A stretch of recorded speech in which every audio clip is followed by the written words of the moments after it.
Come ride the little train that is rolling down the tracks to the junction. Forget about your cares, it is time to relax at the junction. Lots of curves, you bet, and even more when you get to the junction. Petticoat Junction. There's a little hotel called the Shady Rest at the junction. Petticoat Junction. It is run by Kate, come and be her guest at the junction. Petticoat Junction. And that's Uncle Joe, he's a moving kind of slow at the junction. Petticoat Junction.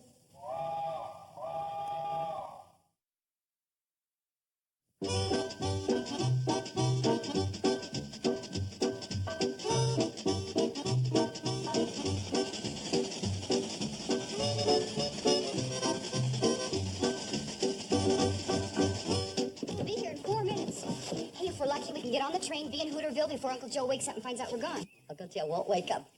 For dessert, I slugged him with a double dose of pumpkin pie. That'll keep him out like a light till dinner. Oh, Mom, you're awful. Ain't it the truth? You know, he's so nosy. It's the only way to keep him from coming into Sam Drucker's store and finding out we got him a watch for his birthday. And it'll work, too. A couple of helpings of Mom's pumpkin pie is better than hitting him over the head with a club. Hi, gang. I should have used a club. Joe, why aren't you sleeping? I was, but I woke up. Had too much pumpkin pie. But pumpkin pie always keeps you asleep.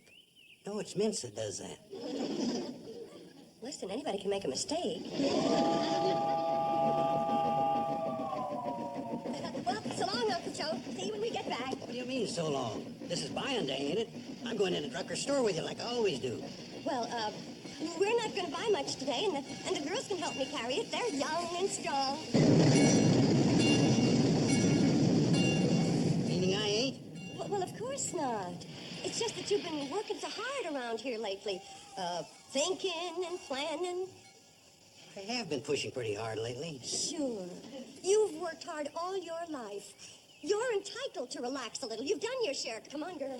Bye, Uncle Joe. Save your steam, they're getting on. Bye, Uncle Joe.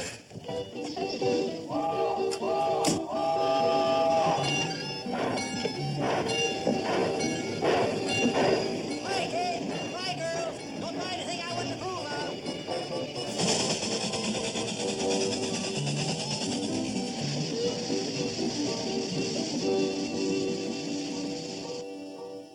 Oh, it's Billy Joe Bradley and her mother and sisters. Oh, they'll be coming by to pick up this watch for Uncle Joe's birthday. That Billy Joe's as pretty as the moon rising over Snively Swamp. What a beauty. Yeah. Real smooth movement, too. Yeah.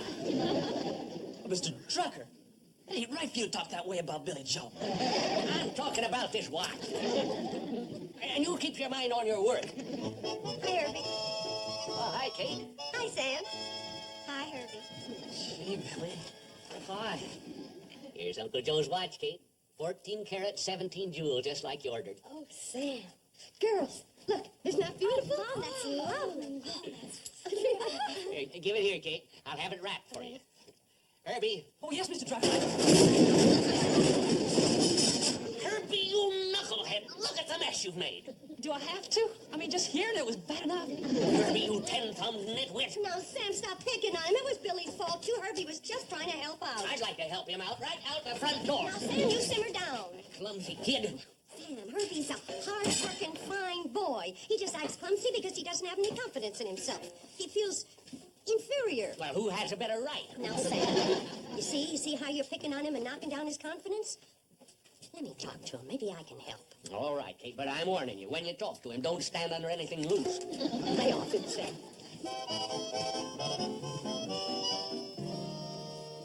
Herbie, don't look so sad. Accidents like that can happen to anybody. I know they could. Well, good. But they don't. It happened to me. Let's talk over here away from anything loose. Huh? Nothing. It's just that I need room. I talk a lot with my hands.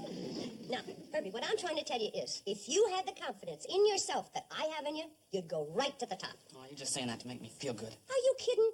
Anybody in these parts who runs a business, would love to have you working for him. You know why? Yeah, because I work cheap. Because you're dependable, you're reliable, and you're willing. Oh, go on. Too bad you're Sam's right arm. Or you could be working for me right this minute. Starting out as, as assistant manager. Oh, go on. I mean it, Herbie. And in no time at all, you could be manager. I accept the job. I'm going to quit here and go to work for you. Oh, go on. Oh, thank you. At last, someone believes in me. Whippy! When do I start? Herbie, listen, let's not rush into anything, huh? Oh, I get it. You just were talking. You didn't really mean it. Nobody in this whole world needs me. Oh, I need you. I'd love to hire you. It's just that it's Sam. That's it. He needs you more than I do. I do? What for? See, Mr. Drucker doesn't care. I'm yours. Now, Herbie, before we go any farther, I got to straighten you out about something. Sure, Mrs. Bradley, and I want to thank you for hiring me as your new assistant manager because it's done more for my confidence than anything in my whole life. And what you want to tell me, boss? Your hours are 9 to 5. You get Thursdays off, and the customer's always right. All that and working side by side with Billy Joe. I can hardly stand it. I feel the same way. Thanks, Herbie. Merci, Herbie. Thank you, Herbie. Well, Mrs. Bradley, what room are you going to give your willing and dependable assistant manager? Who? Me. Oh, yes, you. For a second, I didn't recognize the description. I was thinking, why don't you take Uncle Joe's room and move his things into that big corner room that he's been wanting? Right, boss. I'll start moving the stuff right away. Willing and dependable assistant manager. Yes, boss? It's going to be a problem moving all those things with your arms full of groceries. So why don't you take them into the kitchen and take these into the storeroom? Oh, smart thinking. Well, I can see I'm going to learn a lot working with other smart thinking people. Here, I'll take them all. Oh, Here, Herbie. Thank you, Herbie. Here you go, manager. Take it easy. Mom, the next time you get an idea to build somebody's character, Don't? don't. Well, Herbie, my boy. Here, let me give you a hand. gee, thanks, Mr. Carson. There you are. Thanks a lot. Don't mention it. Hey, you better get barreling it, Herbie. The cannonball run off and leave you. Oh, I'm not taking the cannonball. I'm living here now. Mrs. Bradley made me the new assistant manager of this here hotel. Well, congratulations, Herbie. Say, you're coming up. Hold on a minute. What do you mean, assistant manager? Oh, she says I'm bright and dependable and trustworthy, and I'm going far in the hotel business. Well, gotta get to the business of assistant managing. Why would she want a young squirt like Herbie around? Why, he... You've worked hard all your life, Uncle Joe. You've earned the right to relax a little. You've done your share. Rest, Done Joe. your share. Relax. Take it easy. Relax. Take it easy. Relax.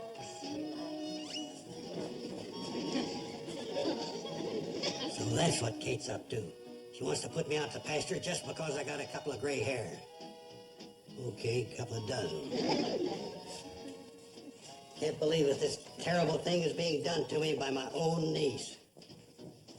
Oh, Uncle Joe. Don't speak to me, my own former niece. Uncle Joe, what Same goes for accomplice. Uncle Joe, what are you so darn steamed up about? You know darn well what I'm so darn steamed up about. You hired that squirt Herbie to replace me. Oh, I did no such thing. All right, then prove it by firing him out of here right now. Well, I can't. You see... You bet I see. Real good. I may be an old man with double chins to you, but I still got pride enough to hold them both up.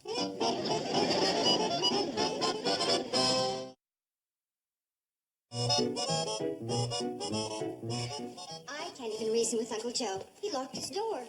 And when I knock, he just growls. Sounds like a room full of airedales. Well, maybe I ought to go Come on, my old and only friend. You and I are going to wait for the train down to the railroad tracks. Uncle Joe! I don't cotton to hanging around with a bunch of strangers. Now, wait, Uncle Joe. Uncle Joe, why are you carrying on so much about absolutely nothing? Well, it ain't my idea of absolutely nothing. You think I'm an old man. You're putting me out to pasture just because I got a few gray hairs. Oh, I'm not putting you out to pasture because you've got a few gray hairs. No? Then what are you putting me out to pasture for? Uncle Joe... This morning you went to town and you bamboozled me out of going with you. Yes or no? Well, yes, And when you but... come back, you brung that young squirt Herbie Bates with you and made him the new assistant manager of the hotel. Yes or no? Well, yes, but I can explain everything. All right. Then explain the part about not wanting me to go to town with you. That part I can't explain. Huh. What about bringing that young squirt Herbie here and making him assistant manager? Oh, aha to you. I gave Herbie a little job with a big title just to build his confidence. Oh? I wanted to make him feel important. That's why I can't fire him. Maybe I was a mite hasty with my conclusion jumping. Oh, well, then it's all settled. You're staying.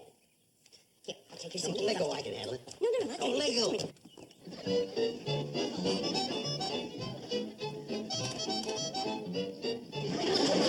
Oh, Joe. Well, I travel light. Oh, fraud, you never intended leaving. Oh, there's just nobody else like you. Nobody could replace you, Uncle Joe. Mrs. Bradley, I'm all set to move everything out of Uncle Joe's room and put my own stuff in there, like you told me. Tell me that part again where you can't replace me.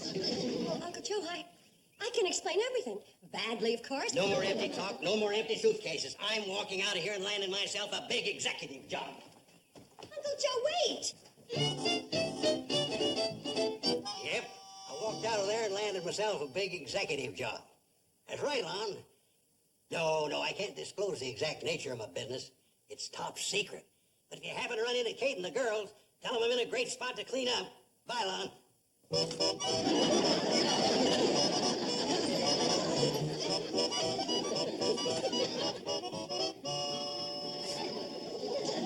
Evening.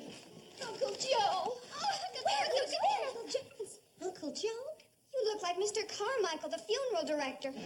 No wisecracks, please. I want a little service. What do you think you're doing? I'm registering for a room, and I demand the same respect you give other paying guests.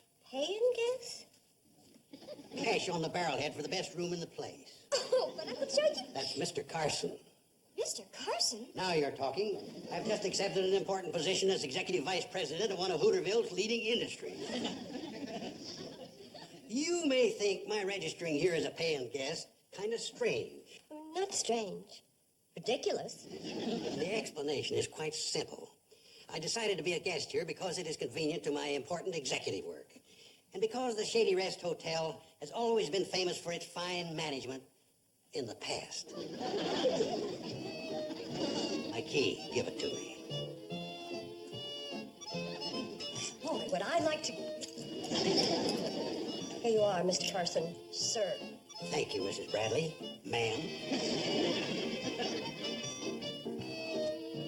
Oh, yes. And I'll expect breakfast promptly at 7:30. Mom, remember, the customer is always right. What loudmouth says so? You, Mom. Oh, that loudmouth. Joe Carson of Hooterville. You traveling men? Ned Hooper. Jenkins here and me are in the hardware line. I'm in the executive line myself. Oh? Right. I hold an important position with a firm that recognizes the value of experience and mature judgment.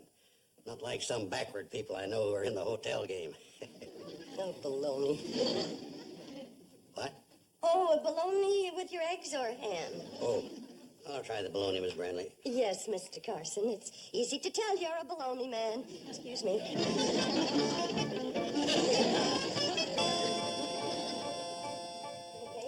29, 30. Hey, Mom, what's the matter? 31. I'm counting to 10, so I'll lose the urge to kill him, but it doesn't work. Mom, how come he's acting this way? It's not like him. Oh, he just wants to prove to us what a valuable man he is and that we don't appreciate him enough. That's why he's staying here and bragging about his big executive job. A job that doesn't even exist. Oh, he's got some kind of job. He came home with money last night. My guess is that he's clerking in a drugstore or he's selling ribbons over a dry goods counter. Poor man. Mom, why don't we follow him to where he works and blow the lid off this whole thing? Oh, we couldn't do that. On account of his pride. But we've got to do something. Honey, believe me, he's gonna get tired of pretending real soon. And go back to being his own sweet, lovable self. Hurry up with my breakfast, or I'm reporting you to my colleagues at the Businessmen's Club. The service here is pathetic. Girls, we're going to follow Uncle Joe to where he's working and blow the lid off everything, including Uncle Joe. But how about his pride? Yeah, how about that?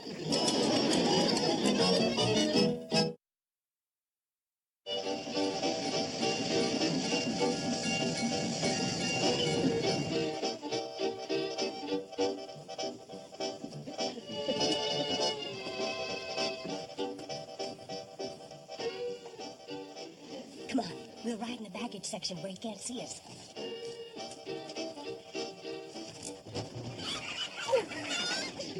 Hey, we forgot. It's market day. We'll have to ride with a carload of chickens. Oh, dear. Well, maybe we better wait till tomorrow. Oh, tomorrow will be full of hogs. Well, don't just stand there. Start clucking.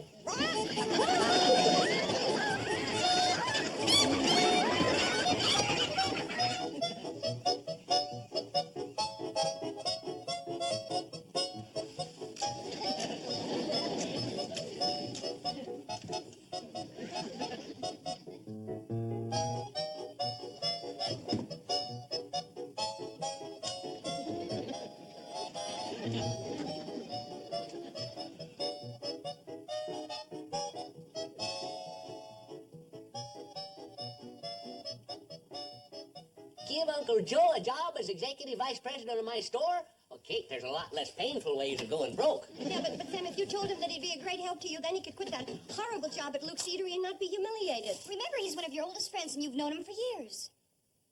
No, I can't do it.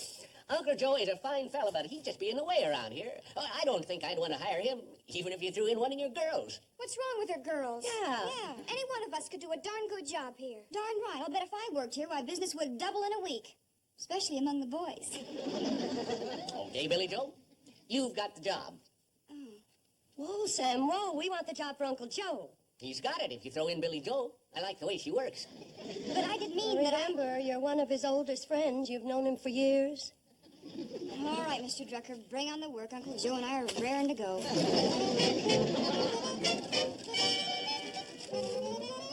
Sam, hiring me as executive vice president was the smartest move you ever made. Yeah, I've been thinking about that. I'll tell you, you won't even know this business when I get through with it.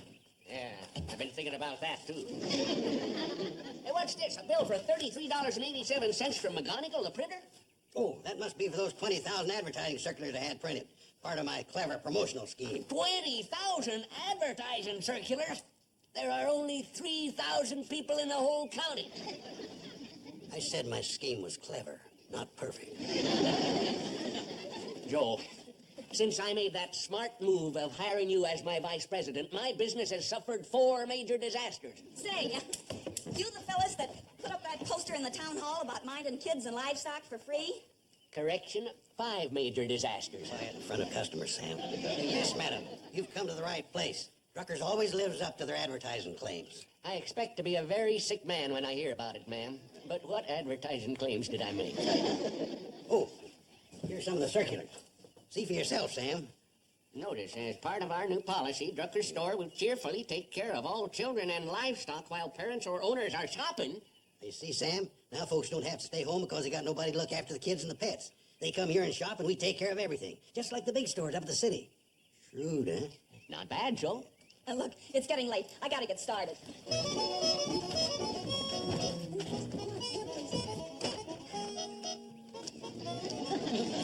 What'll it be, ma'am? Now keep an eye on them and make sure they get fed proper.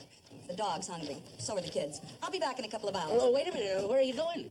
Shopping over at Cartwright's Emporium. Got a lot of bargains going on there today.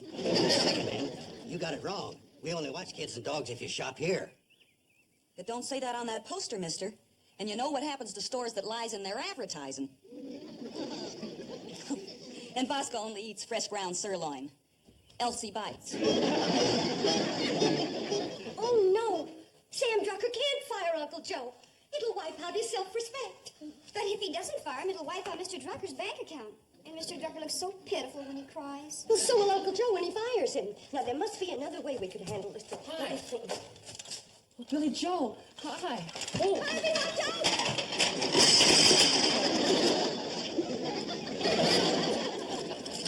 See, that's one. Another way. A secret weapon, sometimes called a Herbie Bates. And the hotel can also use some of them fancy gourmet foods I've been reading about. Like caviar and pickled octopuses. Order me a dozen of each. Herbie Bates, when they handed out brains, you wasn't behind the door. You wasn't even in the building. I'm the assistant manager of the hotel. And Mrs. Bradley says whatever I think we need, I should order. That ties it. Herbie, you're pathetic. You know less about the hotel business than a backward polecat. I wouldn't talk if I were you, Mr. Carson. No offense, but when I've been hearing around town, you know less about the grocery business than a whole flock of backward polecats. Look what you're doing to my beautiful hotel. Well, look what you do to my beautiful store. Terribly sorry, Mr. Drucker. Well, Herbie, I guess I'm going to have to hire you back again. Me? You're joshing. Well, might as well if you're going to come here and break things. That way, at least I can take it out of your salary. Great, Mr. Drucker. Boy, I've really been missing this place. All the hay and the grain and the chicken feed, and especially you. Would you like your old job back, Uncle Joe? We sure need you. Yeah, you bet you do. I haven't made up my mind whether I want to get back into the hotel game. Oh, please, Uncle Joe, nothing's wrong. Come here. Well, that depends. Depends on what? On whether Sam can spare me. How about it, Sam? Can you spare him? Could George Washington spare Benedict Arnold? I say it'll be a struggle, but with Herbie here helping me, I'll try to scrape through. Quiet, everybody. To top off the homecoming celebration, the girls and me would like to present you with this fine watch in honor of your birthday.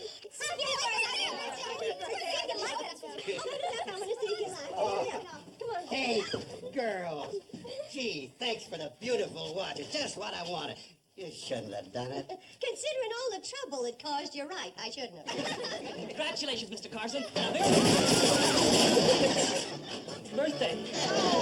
Welcome back to the grocery game, Herbie.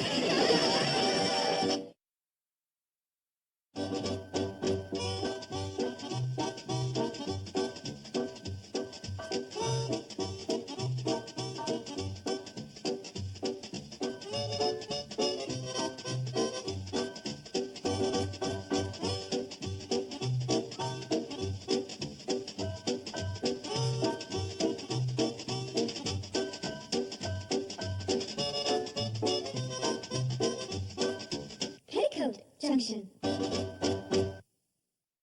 This has been a Filmways presentation.